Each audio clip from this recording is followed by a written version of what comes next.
The haunting howl. The forest was not a place for the faint of heart, especially not at night. The moon hung in the sky like a pale lantern, casting eerie shadows that danced among the towering trees. Sarah, a fearless outdoorswoman with a troubled past, found herself deep within this remote and unsettling forest. She had come here to confront her fears, but what awaited her in the darkness was beyond anything she could have imagined. Sarah was no stranger to the wilderness. Her life had been a constant struggle, filled with trials and tribulations. Camping alone in this forsaken forest was her way of proving to herself that she could conquer anything, even the darkest corners of her mind.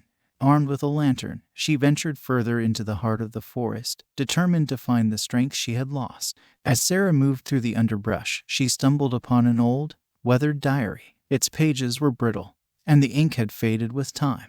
Curiosity getting the better of her, she opened it to a random page and began to read. May 17, 1893. The diary's entry began.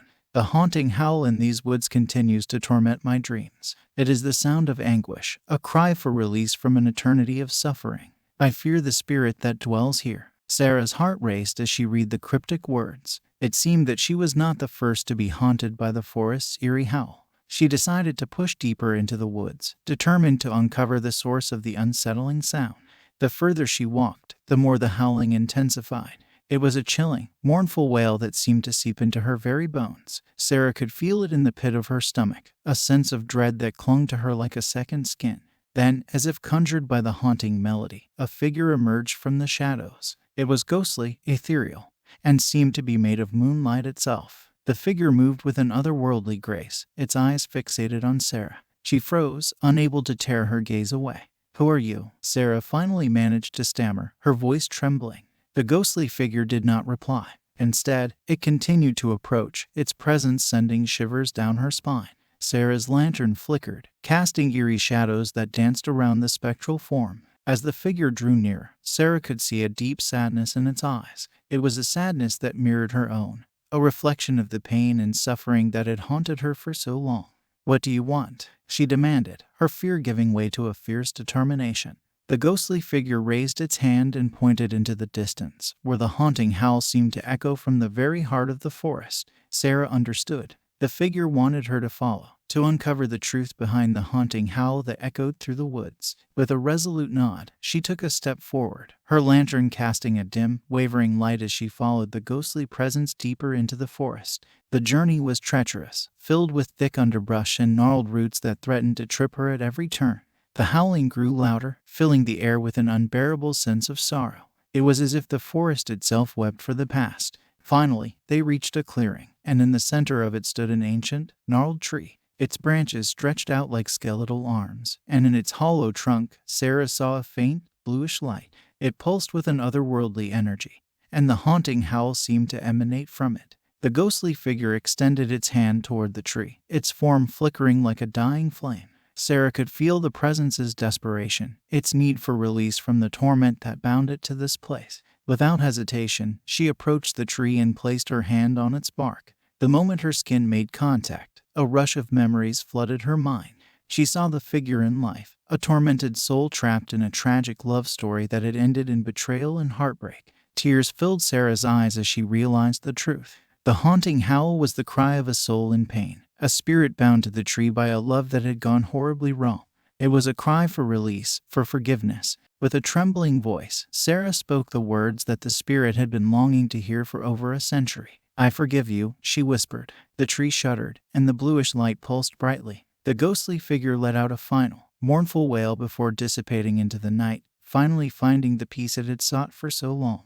As the haunting howl faded away, the forest grew silent. The moon cast a soft, comforting light over the clearing, and Sarah felt a weight lift from her shoulders. The forest, once a place of fear, had become a place of healing. Sarah knew that her journey was far from over, but now she had the strength to face her own demons. The haunting howl had shown her that even in the darkest of places, there could be redemption and forgiveness. She left the forest that night with a renewed sense of purpose and a heart no longer burdened by the past.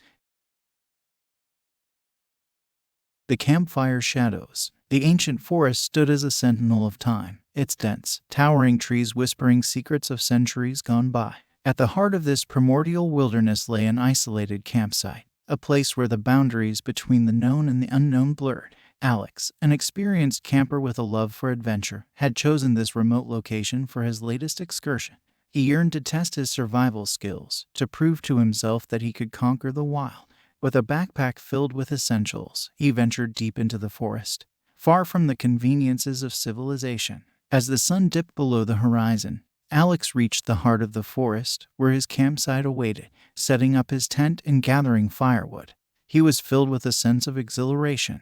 The isolation brought a thrill unlike any other, a feeling of being one with nature and its raw, unyielding power. With the campfire crackling to life, Alex sat on a log, the flames casting an intimate glow that pushed back the encroaching darkness. He felt a twinge of unease, knowing that he was truly alone, miles from the nearest human contact. But this was precisely what he had sought. As the night deepened, a peculiar sensation washed over him. It was as if the forest itself held its breath, waiting, watching. Alex tried to dismiss it as his imagination, attributing the sensation to the isolation he had embraced. However, as the hours passed, the forest's whispers grew louder. Faint, whispering voices seemed to emanate from the depths of the woods, as if carried on the wind. They were unintelligible, eerie, and seemed to hold secrets long forgotten by man.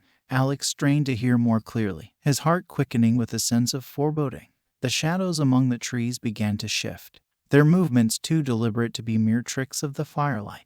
They gathered on the fringes of his vision, indistinct and formless, yet undeniably present. The campfire's flames flickered and danced, casting grotesque silhouettes upon the trees. Alex's paranoia grew, and he couldn't shake the feeling that the shadows had a malevolent intent. "What do you want?" he called out into the dark, his voice quivering. The whispering voices grew more insistent, their tones taking on an unsettling, chant-like quality. Alex's hands trembled as he clutched a stick, ready to defend himself if necessary. The shadows seemed to respond to his fear, closing in on the campsite. They twisted and swirled, their movement almost hypnotic. He could no longer deny that they were not mere figments of his imagination.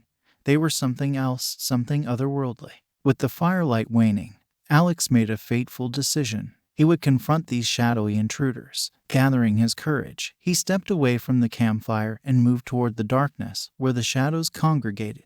The forest seemed to come alive with an ominous energy. As Alex advanced, the shadows retreated, but he could hear their whispering voices growing louder, more urgent. It was as if they were trying to lead him deeper into the forest, into their domain. For what felt like an eternity, Alex pursued the enigmatic shadows, feeling as if he had crossed into another dimension. Time and space warped, and he became disoriented, lost in a world of darkness and whispering voices. Finally, he stumbled upon a clearing deep within the forest, and in its center stood an ancient, gnarled tree. Its bark was etched with symbols that seemed to writhe and shift in the moonlight. The shadows converged on the tree, and Alex realized that he had been led here for a reason. His heart pounded as he examined the tree's symbols, a sense of dread washing over him. These markings were no ordinary graffiti. They were a dark, forgotten language, a key to some malevolent power. As he touched the tree's gnarled surface, memories flooded his mind. He saw the forest as it had been centuries ago, a place of ancient rites and offerings to appease a dark entity that dwelled within the tree. The shadows were its servants, and the forest had been tainted by their presence. Alex knew that he had stumbled upon a dark secret, a presence that had waited centuries to be set free. The forest had lured him here, playing on his desire for adventure and isolation. In that moment, the tree's symbols pulsed with an unholy light, and the shadows surged forward, engulfing Alex. Their whispering voices became a cacophony of eerie chants, drowning out his screams. As the shadows consumed him, the forest grew silent once more, as if the ancient trees and the dark entity within the gnarled tree had finally found release. The campfire's embers smoldered, the flames extinguished, leaving nothing behind but a shroud of darkness. The ancient forest had reclaimed its secrets, and Alex had become one with the campfire shadows, forever lost to the wilderness. The isolation and the vulnerability of man in the wilderness had played their part in a sinister game, and the fear of the unknown had claimed another victim. In the heart of the ancient forest, the whispering voices continued their eerie chants, a chilling reminder of the darkness that dwelled within, waiting for the next unsuspecting traveler to venture into its realm. The Midnight Visitor. The full moon hung low in the sky, casting an eerie, silvery glow upon the desolate campground. Emily, a young woman haunted by troubles that seemed to follow her like shadows, had sought solace in the remote wilderness. She hoped that the isolation would provide the escape she so desperately craved.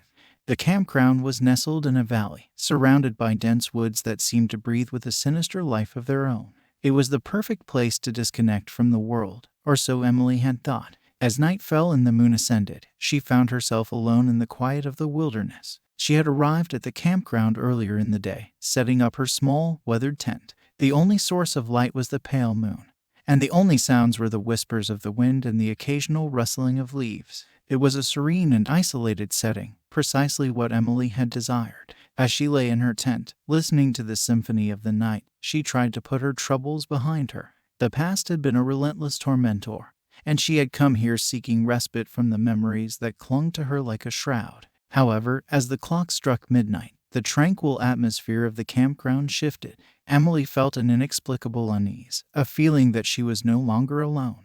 It was as if the very air had thickened with a malevolent presence. A sudden chill swept through the tent, causing Emily to shiver. She pulled the sleeping bag tight around her, trying to convince herself that it was merely a product of her overactive imagination.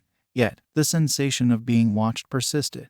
Just as the unease began to fade, a whisper pierced the silence. It was faint, almost inaudible, but the words were clear. "Emily, you cannot escape," the voice murmured, sending a shiver down her spine. She held her breath, her heart pounding in her chest. There was no denying it. Someone, or something, was in her tent with her. Panic threatened to overwhelm her, but she had to see who or what had invaded her solitude. Summoning her courage, she unzipped the sleeping bag and slowly emerged from the tent. The campground was bathed in the silver light of the full moon, revealing the eerie stillness that enveloped her. Nothing seemed out of the ordinary, but Emily knew what she had heard. She couldn't ignore the presence any longer. She began to search the perimeter of the campground, her flashlight cutting through the darkness like a beacon. But no one was there. The woods were silent, their depths hidden in the obsidian shadows. It was as if the voice had never been there, and Emily began to question her own sanity. Resigned, she returned to her tent, determined to put the bizarre encounter behind her.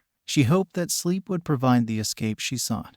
But as the hours ticked away, her exhaustion gave way to a different kind of dread. Just as the clock struck midnight once more, the voice returned, colder and more insistent.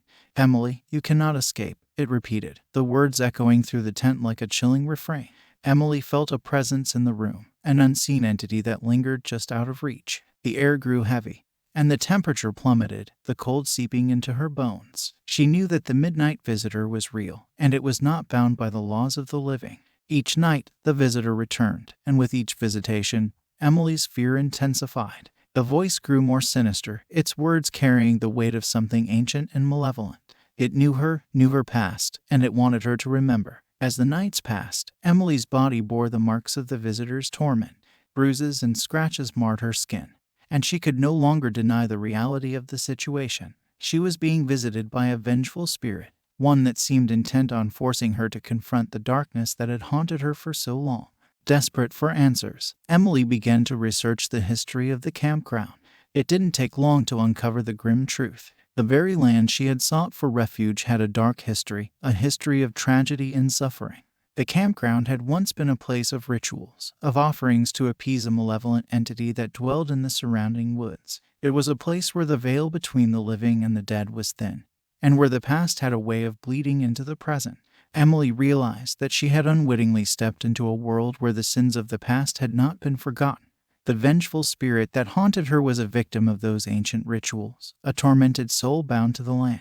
Determined to break free from the midnight visitor's torment, Emily began to perform her own rituals, ones intended to appease the spirit and put it to rest. Each night, she whispered words of forgiveness and understanding, hoping that the spirit would find peace. Finally, on a moonlit night, the visitor's voice grew softer, the chill in the air dissipated, and the presence that had haunted her for so long faded away. The campground was silent once more, and Emily was left to contemplate the darkness of her past. The campground remained a desolate and eerie place, a reminder of the sins of the past and the consequences of seeking refuge in the wrong places. Emily had escaped the midnight visitor, but the scars, both physical and emotional, would stay with her for a lifetime. In the end, she had come to understand that true escape could only be found within herself, and that the haunting of her own past was a darkness that could not be outrun no matter how deep into the wilderness she ventured. The Whispering Pines. Mark, an adventurous hiker with a yearning for the unknown, had embarked on a solo camping trip into the heart of a pitch-black forest. The moon, shrouded by thick clouds, provided no guidance as he ventured further into the wilderness. Tall, foreboding pine trees loomed overhead, casting a web of darkness that seemed to swallow the very air. He had chosen this remote location to escape the chaos of the world, to find solace among the ancient giants that stood sentinel over the forest. Mark relished the silence, the solitude, but he was about to discover that the silence held secrets that were far from comforting. As he set up his campsite, the air was heavy with an eerie stillness that seemed to seep into his very bones. The forest was silent, save for the occasional rustle of leaves, a sound that seemed to whisper ancient secrets to him. Mark, a man of determination, was undeterred by the oppressive atmosphere. He had always been drawn to the unknown, to places where few dared to tread. As night fell, he sat by the campfire, listening to the crackling flames and the soft murmur of the forest. But then, faint whispers began to emerge from the darkness. They were barely audible, like a soft breeze brushing against his ears, but the words were chilling.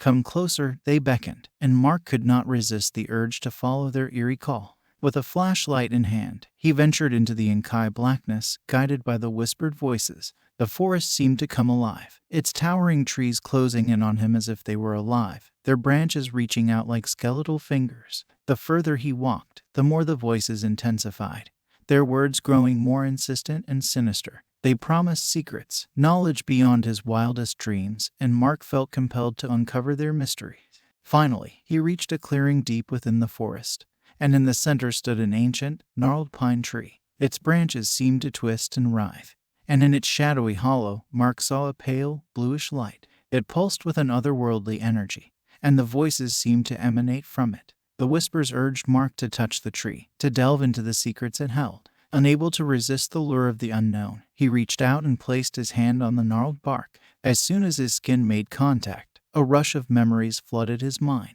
He saw the forest as it had been centuries ago, a place of ancient rituals and offerings to appease a dark entity that dwelled within the pine trees. The whispers were the voices of those who had fallen prey to the lure of the forest's way of seducing them into its darkness. With mounting horror, Mark realized that he had become ensnared in the same trap. The forest, with its whispered promises, had drawn him in, and he had become one with the eerie voices that had haunted him. As he pulled his hand away from the tree, the bluish light pulsated brighter, and the whispers grew louder and more frenzied.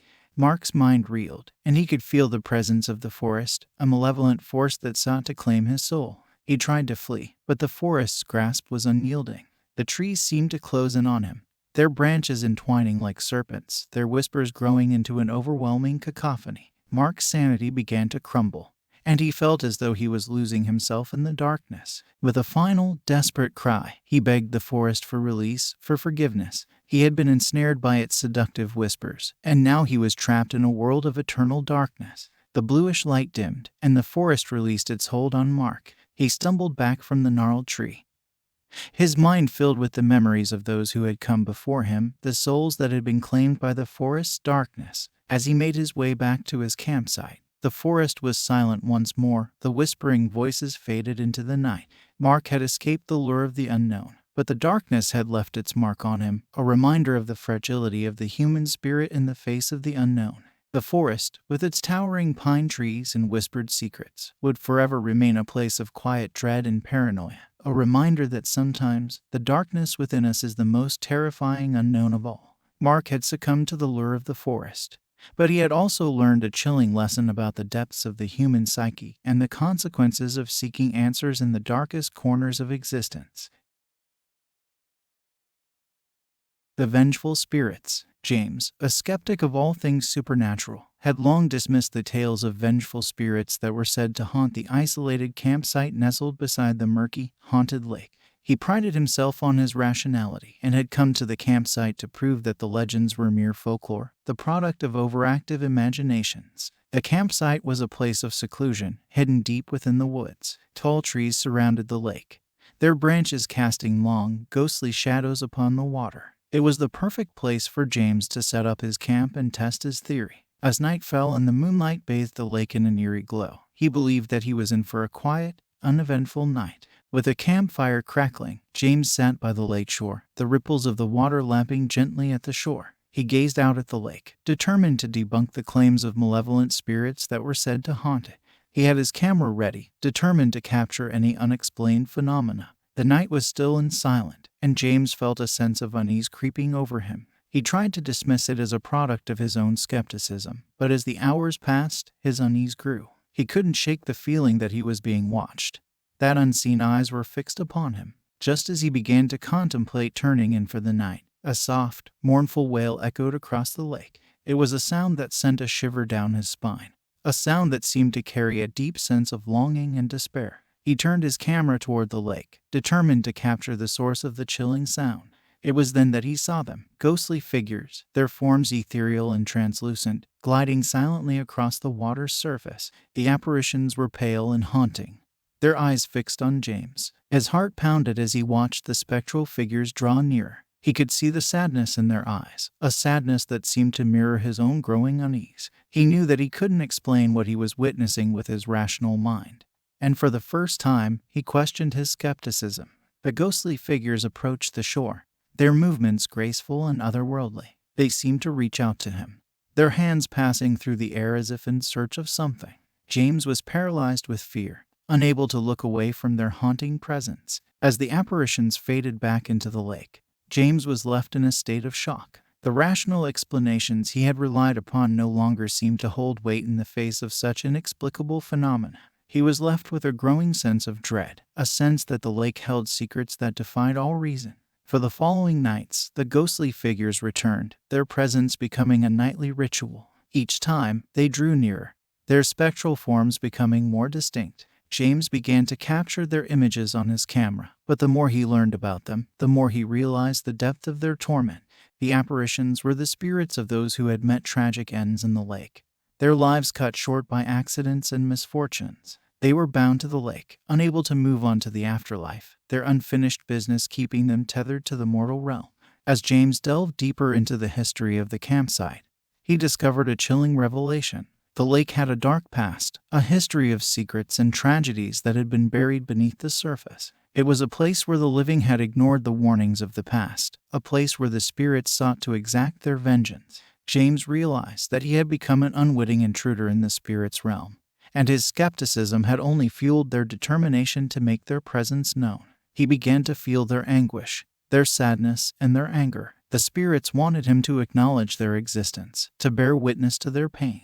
Determined to understand their plight, James conducted a series of rituals, hoping to appease the vengeful spirits and help them find peace. Each night, he whispered words of acknowledgement and forgiveness, offering them the release they so desperately sought. Finally, on a moonlit night, the spirits began to fade away, their apparitions growing fainter until they were nothing but distant memories. The lake, once haunted by their presence, grew silent, its surface undisturbed. James had witnessed the supernatural and come to understand that skepticism could not always explain the inexplicable. The campsite remained a place of eerie legends and a chilling reminder of the consequences of ignoring the warnings of the past. In the end, James had learned that the spirits of the lake were real, and that their presence served as a powerful reminder that the boundaries between the living and the dead were sometimes thinner than one could ever imagine. The lake held secrets that defied the rational mind, and the vengeful spirits had taught James a lesson he would never forget.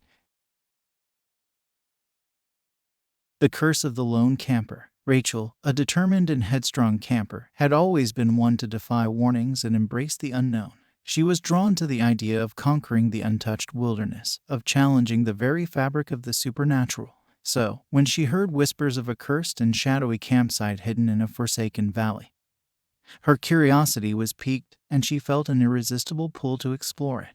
The valley had a reputation that sent shivers down the spines of the locals. It was said to be plagued by an ancient curse, a malevolent force that had claimed the lives of those who dared to enter. It was a place of darkness, where the boundaries between the living and the dead blurred, and it was a place that beckoned to Rachel like a siren's call. Undeterred by the warnings, Rachel set out on her solo camping trip, determined to prove that the legends of the curse were mere superstition. She believed in her own rationality, in her ability to confront the unknown and emerge unscathed.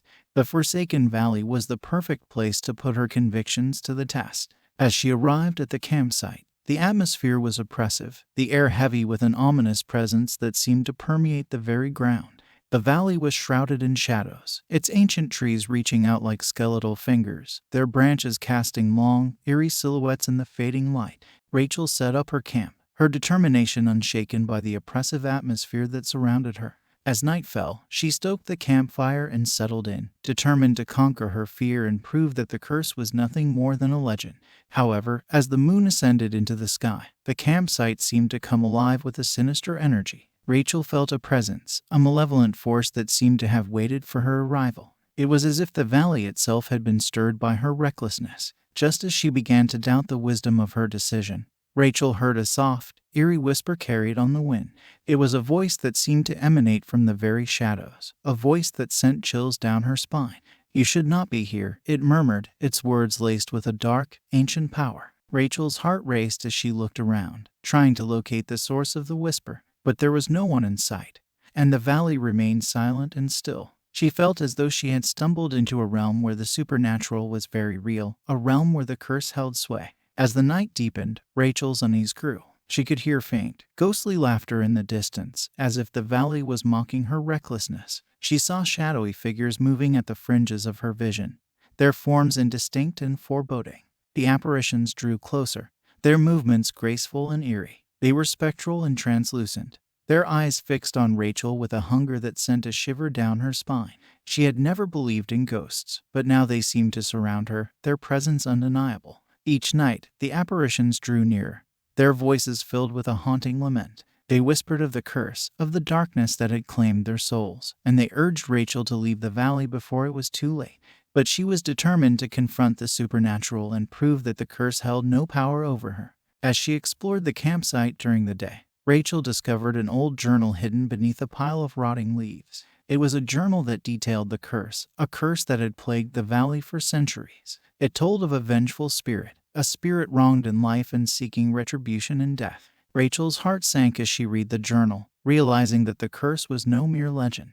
It was a malevolent force, a force that had claimed countless lives and was now fixated on her. She had become entangled in a supernatural web, a web that seemed impossible to escape. As the nights passed, the curse's grip on Rachel grew stronger. The apparitions drew nearer, their spectral hands reaching out to touch her, to pull her into the darkness. She could feel the malevolent force encroaching on her very soul, and she knew that she was running out of time. Finally, on a moonlit night, the curse revealed its origins. The vengeful spirit, wronged in life by those who had taken her land, had become a malevolent force, determined to exact her revenge on any who dared to enter the valley. Rachel had unwittingly become the target of the spirit's anger, and the curse was determined to claim her soul. As the curse tightened its grip, Rachel realized that she had been reckless in the face of supernatural warnings. She had ignored the wisdom of those who had come before her and now faced the consequences of her arrogance. The valley was a place of darkness and despair, and Rachel had become its prisoner. In the end, she had learned that some legends were more than mere superstition, that some curses were very real, and that the boundaries between the living and the dead were sometimes thinner than one could ever imagine. Rachel had become the latest victim of the curse, a chilling reminder of the consequences of ignoring the past. The Forest's Vengeance. Michael, an avid camper with a deep love for the great outdoors, had always sought solace in the wilderness. He believed in the healing power of nature, its beauty, and its ability to bring peace to the soul. But the sinister and twisted forest he ventured into on that fateful day was unlike any he had encountered before. This forest had an eerie, unnatural aura, a feeling of foreboding that seemed to seep from the very trees themselves. As Michael set up his campsite, he couldn't shake the unsettling sensation that the woods were watching him, that they held a deep and malevolent secret. The trees in this forest were different, twisted and gnarled, their branches reaching out like clawed fingers. They cast long, unnatural shadows that danced in the moonlight, and their leaves rustled with a sinister, almost mocking tone. Despite the ominous atmosphere, Michael believed that the forest's reputation was overblown. He had heard tales of a vengeful spirit that sought retribution for the destruction wrought by humans, but he dismissed them as mere folklore. He believed that the forest was simply a victim of superstition, and he was determined to prove it. As the night descended and the moon cast an eerie pallor over the forest, Michael settled by his campfire, confident that he would spend the night undisturbed. But the forest had other plans. The very ground beneath him seemed to tremble, and a chilling wind rustled through the trees. Michael heard whispers carried on the breeze, whispers that seemed to emanate from the very heart of the forest. "You should not have come," they murmured, a voice filled with anger and sorrow. Michael's heart quickened as he looked around, trying to locate the source of the whispers. But there was no one in sight, and the forest remained still and silent. It was as if the woods themselves were speaking to him, a voice of warning that he had chosen to ignore. As the night deepened, the forest seemed to come alive with a malevolent energy. Strange, ethereal lights flickered among the trees, casting an eerie, shifting glow. The ground trembled beneath Michael's feet, and he felt as though the forest itself was moving, closing in on him. The atmosphere grew oppressive, the air thick with a palpable sense of foreboding. It was then that Michael saw the first manifestation of the forest's vengeful spirit. It appeared as a spectral figure, its form translucent and shimmering. The spirit's eyes were filled with anger, its presence suffused with an otherworldly power. The spirit drew nearer, its movements graceful and eerie. It seemed to reach out to Michael, its fingers brushing against his skin with a cold, unnatural touch. He tried to back away, but the spirit's grip was unyielding, its presence overpowering. The spirit whispered words of anger and sorrow, recounting the countless trees that had been felled, the animals displaced, and the land desecrated by human hands. It spoke of the forest's suffering, of the pain inflicted upon it, and the spirit's desire for revenge. Michael, his heart pounding with fear, realized that the vengeful spirit was real, that the tales of the forest's retribution were more than mere folklore. He had become trapped in a realm where the boundaries between the living and the supernatural blurred, and he was now the target of the forest's anger. As the nights passed, the forest's vengeance grew relentless. The vengeful spirit pursued Michael with an unwavering determination, its presence becoming a constant torment. He could hear the whispers of the forest, the cries of the spirits of the land, and he began to understand the depth of the pain he had caused. Michael delved into the history of the forest, searching for answers to the spirit's anger. He discovered a tragic backstory that shed light on the forest's suffering. The land had once been a place of untouched beauty, a sanctuary for both nature and animals. But it had been ravaged by human hands, its pristine beauty marred by deforestation and pollution. The forest's vengeful spirit was the embodiment of the land's pain, a force seeking retribution for the atrocities committed against it. It was a voice of the environment, a voice of the earth itself, seeking to punish those who had shown disrespect for nature. As the spirit's relentless pursuit continued, Michael knew that he could no longer dismiss the forest's warnings. He had ignored the environmental consequences of his actions, and now he was facing the consequences of his recklessness. Determined to make amends, he conducted a series of rituals, hoping to appease the vengeful spirit and find a way to undo the damage done to the forest. Each night, he whispered words of acknowledgement and forgiveness, offering the spirit the release it so desperately sought. Finally, on a moonlit night, the forest's vengeful spirit began to fade away, its presence growing fainter until it was nothing but a distant memory. The forest, once plagued by anger and sorrow, grew silent, its twisted trees standing like sentinels in the night. Michael had witnessed the supernatural and come to understand that the boundaries between the living and the environment were sometimes thinner than one could ever imagine. The forest held secrets that defied the rational mind, and the vengeful spirit had taught him a powerful lesson about the consequences of disrespecting nature. In the end, he had learned that the environment could exact its own form of retribution, that the boundaries between the living and the natural world were sometimes blurred, and that the consequences of recklessness were not to be taken lightly. The forest's vengeance served as a chilling reminder of the importance of respecting the world around us and the environmental consequences of our actions. The unseen stalker. In the heart of an ancient forest, where moonlight filtered through the dense canopy, Sarah, a seasoned camper, had set up her solitary campsite. The forest, shrouded in mystery, had always held a special place in her heart. The sound of rustling leaves and the gentle hoots of night owls were a familiar lullaby to her, a song that had lulled her to sleep countless times. But on this fateful night, the forest's embrace felt different. It was not the soothing presence she had grown accustomed to. Instead, it held a promise of terror, a sense that she was not alone in the wilderness. As Sarah settled in for the night, the solitude of the forest seemed to close in around her. The darkness was punctuated by the pale glow of the moon, casting eerie shadows that danced among the trees. She felt a growing unease, a sense that she was being watched from the shadows. Sarah had always been fearless, but as the night deepened, her confidence began to waver. She tried to dismiss the feeling of being observed as mere paranoia, but it lingered like a shadow on her consciousness. It was as if unseen eyes were fixed on her, tracking her every move. She peered into the inky darkness, searching for any sign of the source of her unease, but the forest remained silent.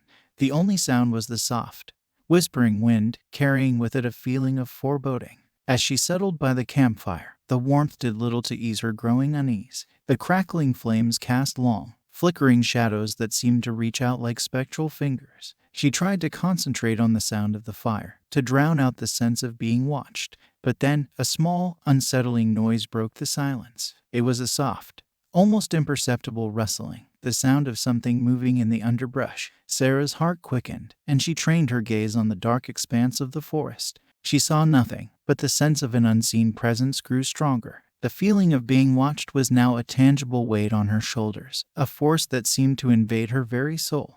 Desperate to reassure herself, Sarah scanned the forest once more, her flashlight cutting through the shadows. And then she saw it, a pair of pale, ghostly eyes staring back at her from the darkness. The eyes belonged to a creature, a dark silhouette that melted into the obscurity of the forest. It was no ordinary animal, and Sarah knew that it was something more sinister. It watched her with a malevolent, almost mocking gaze, as if it reveled in her fear. She attempted to communicate with the intruder, but her words were met with silence. The creature remained still, its eyes fixed on her. It was an eerie standoff, a confrontation between Sarah and the unseen stalker. As the night wore on, the unseen stalker's presence did not wane.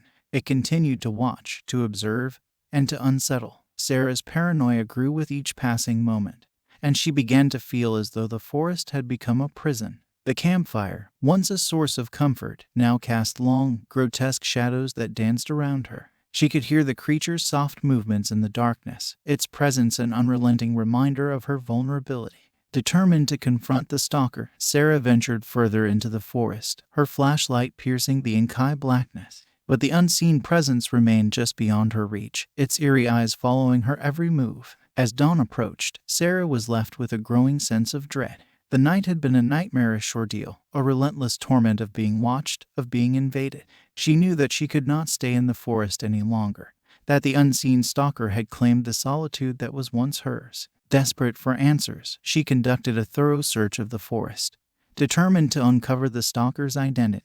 And then, hidden beneath a tangle of branches and leaves, she found it. A small, worn diary lay hidden in the underbrush, its pages filled with the ramblings of a deranged mind.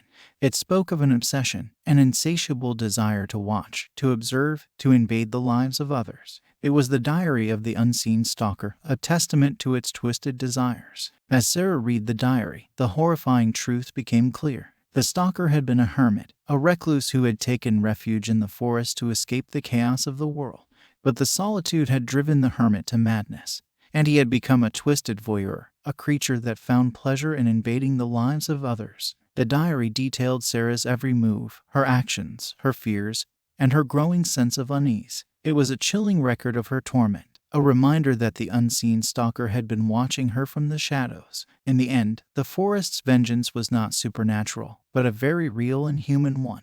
The unseen stalker had invaded Sarah's privacy, had claimed her solitude as its own, and had left her with a chilling reminder of the consequences of trespassing on someone's peace. The forest remained an eerie, desolate place, but Sarah had learned a valuable lesson about the boundaries between solitude and invasion, about the consequences of disregarding someone's personal space. The unseen stalker's malevolent presence served as a stark reminder that even in the depths of the wilderness, one could never truly escape the reach of another. The Sinister Campfire Tales. Daniel had always been an adventurous soul, seeking the thrill of the unknown. He often ventured into the wilderness, with nothing but the stars above and the campfire's crackling flames for company. But on this stormy, starless night, the remote campsite felt different, as if the very air crackled with an ominous energy. As the rain pelted down and the thunder rumbled in the distance, Daniel huddled close to his campfire. He had always been a master storyteller, and he relished the opportunity to regale his camping companions with chilling tales of the supernatural. But as the storm raged on, he decided to tell a different kind of story, one that would blur the line between fiction and reality. He began to speak of a cursed book, a tome filled with malevolent tales that could summon the characters and creatures from its pages. The campfire's glow illuminated his face, casting eerie shadows that danced in the night. Daniel described the cursed book's pages, their words written in an ancient, incomprehensible script. He spoke of the characters and creatures that had come to life, wreaking havoc on the world of their creator. As the stories poured from his lips, he saw a subtle shift in the atmosphere around him. The stormy night seemed to grow even darker, as if the very darkness were closing in. The campfire's flames flickered in response to his words, casting haunting, elongated shadows. Just as he began to question the wisdom of his storytelling, he heard a sound that froze his blood. It was a soft, eerie whisper carried on the wind. The words were the same as those he had just described, a chilling echo of his tale. But there was no one else at the campsite. The voices seemed to emanate from the very darkness itself. Daniel's heart quickened as he realized that the stories he had told were no longer confined to the realm of fiction. They had become a nightmarish reality. He tried to shake off the feeling of dread, to convince himself that it was mere coincidence. But as he continued his tale, the campfire's flames grew more erratic, their light casting strange, unnatural shapes on the ground. The whispering voices continued, their words becoming more distinct, more haunting. They spoke of the cursed book and the malevolent tales it contained. They described the characters and creatures that had come to life, their dark intentions and insatiable hunger for human souls. The campfire's flames danced in time with the voices, their erratic movements reflecting the story's growing intensity. Daniel felt as though he had opened a door to a realm of darkness, and the creatures from his tales were now crossing over into his world. As the night wore on, the atmosphere around him grew even more surreal. He saw movement in the shadows, subtle, sinister figures that seemed to lurk just beyond the campfire's glow. The creatures from his stories were coming to life, their forms taking shape in the darkness. Daniel realized that he had conjured the very nightmares he had described, that the power of his storytelling had brought them to life. The encroachment of the nightmarish characters continued, their eyes fixed on him with a hunger that sent a shiver down his spine. Desperate to put an end to the nightmare, Daniel tried to change the direction of his tales. He spoke of heroes who would vanquish the dark forces, of spells and incantations that would banish the malevolent creatures back into the cursed book. But his words had little effect. The creatures continued to draw closer, their forms growing more distinct, more menacing. It was as if the campsite had become a battleground, a place where fiction and reality collided. The climax of his tales approached, and the campsite was consumed by a surreal and chilling atmosphere. The storm raged on, the wind howling like a chorus of the damned, and the creatures from his stories drew nearer, their presence a constant torment. As the final words of his tales left his lips, the campfire's flames flared to life, their light blinding in its intensity. And then, with a deafening roar, the creatures were gone. They vanished into the night, their eerie whispers fading into silence. The campsite returned to its desolate, stormy state, the atmosphere still heavy with an ominous energy. Daniel realized that the power of his storytelling had summoned the creatures and characters from his tales, but it had also banished them back into the world of fiction. The campfire's flames danced in the night, casting haunting, elongated shadows that seemed to mock him. The storm raged on, its fury unabated, and the campsite felt like a place of surreal and nightmarish terror. Daniel had learned a powerful lesson about the consequences of toying with the supernatural, about the power of storytelling and the thin line between fiction and reality. He had conjured his own nightmares and witnessed the blurring of the boundaries between the two worlds. As he huddled by the campfire, the eerie, surreal atmosphere still clinging to the night, he knew that he had ventured into a realm of darkness that defied explanation. The sinister campfire tales had become a chilling reality, a reminder that the power of storytelling could bring both wonder and terror, and that the consequences of playing with the supernatural were not to be taken lightly. The Forgotten Ritual. The ancient woods had always held an allure for Emma, a sense of mystery that beckoned her deeper into their depths. She was a curious adventurer, drawn to the stories of the past, and her latest journey had led her to an eerie and cursed camping ground. The forest was a realm of shadows and secrets, with trees that seemed to whisper forbidden knowledge. Sinister symbols were etched into their bark, markings that spoke of a malevolent force bound to the land. Emma couldn't resist the temptation to explore, to uncover the truth behind the forest's dark history. As she ventured deeper into the woods, the air grew heavy with an oppressive sense of foreboding. The sinister symbols on the trees seemed to watch her, their presence an unspoken warning. But Emma's curiosity was relentless, and she pressed on. It was beneath a canopy of twisted, gnarled trees that she made her discovery. A small, worn book lay hidden in the underbrush, its pages filled with cryptic incantations and descriptions of a forbidden ritual. The book was a testament to a dark and ancient knowledge, a knowledge that should have remained buried. Emma's curiosity got the better of her, and she couldn't resist the urge to perform the ritual. She recited the incantations, her voice trembling with a mixture of fear and fascination. The ritual called for the lighting of a black candle, and as its flickering flame illuminated the pages, a sense of dread washed over her. The ground beneath her trembled, and the air seemed to thicken with a malevolent energy. She knew that she had unleashed a force beyond her comprehension, a force that sought to claim her soul. As the night deepened, the camping ground became a place of terror. Strange, supernatural occurrences began to unfold. Shadows danced among the trees, their forms shifting and contorting in the moonlight. Sinister whispers filled the air, their words incomprehensible, but their intent unmistakable. The sinister symbols etched into the trees glowed with an eerie, otherworldly light, their presence a constant reminder of the malevolent force that had been awakened. Emma could feel its eyes on her, an unseen presence that watched and waited, desperate to unravel the curse that she had unwittingly unleashed. Emma delved into the book's pages once more, searching for a way to reverse the ritual. But the knowledge was as dark as the forest itself, and there was no turning back. As the nights passed, the supernatural occurrences escalated. Emma was tormented by nightmarish visions, her dreams a realm of horror and despair. The malevolent force seemed to grow stronger, its presence a constant torment. The camping ground had become a realm of ritualistic horror, a place where the boundaries between the living and the supernatural blurred.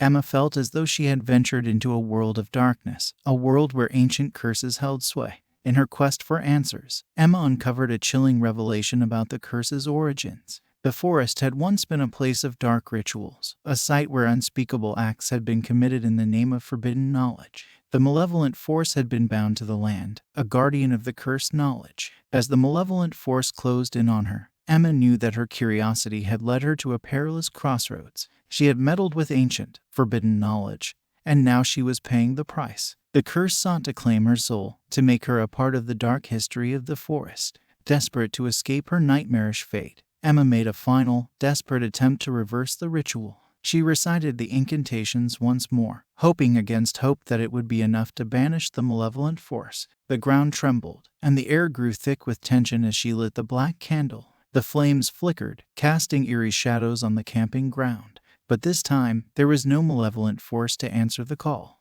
As the night grew still and the sinister symbols on the trees faded, Emma knew that the curse had been broken.